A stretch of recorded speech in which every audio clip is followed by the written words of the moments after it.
So these bikes here have got the sizes here, but you need to find out what those sizes mean on your assignment.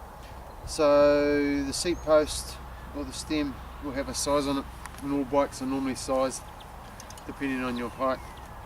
I won't go into that too much because you need to do some research on that. But there are a couple of things we need to go through before we actually jump on the bike. Okay. Just to make sure it's safe, because there's been a lot of younger kids riding these bikes. I normally start from the front and start from the ground and work my way up. Alright, so you need to check. How I do it is I'll check by lifting up the front of the tyre, front of the bike. I'll give the front tyre a squeeze to make sure it's pumped up. Alright, I'll give it a wobble to make sure it's on quite tight, and I'll also check the quick release, which is this thing here. And some people, I mean, this could be basic for some people, but some people may not know what I'm talking about, so I'll go right to the start.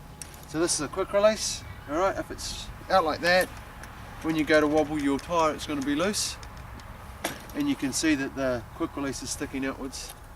Alright, so you need to make sure that that's locked up, and when it's locked up, your tyre's not going to wobble. Alright, and I have had an instance of that tyre falling off on the S13s. And it was Tom Hedefin, rode the whole time with his bike, tyre not done up. Alright, so that's the front tyre.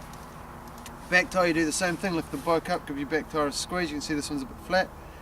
Alright, give it a wobble and check your quick release, which is this thing here. It's open and it's closed. Okay.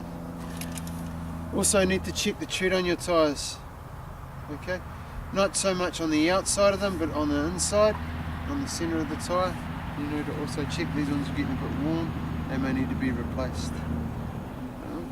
Okay. Next thing I do is I check the seat height.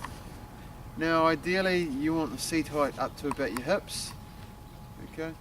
And when you check your seat height, your bike height, you want about 5 centimetres between, if your feet are flat on the ground, between the straight across bar and where it's going to hurt.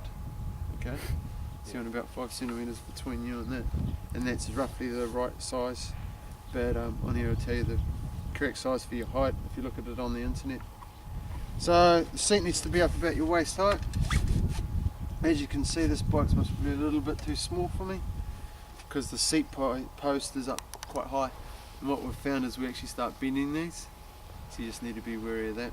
Okay, so it's up around your waist, so you got the seat. Next thing you want to do is check the handlebars.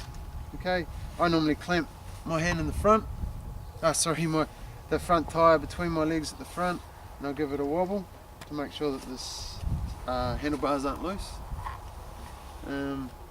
And also with these shocks, these only got shocks on the front, you want to make sure that you've checked them by pushing down on the front.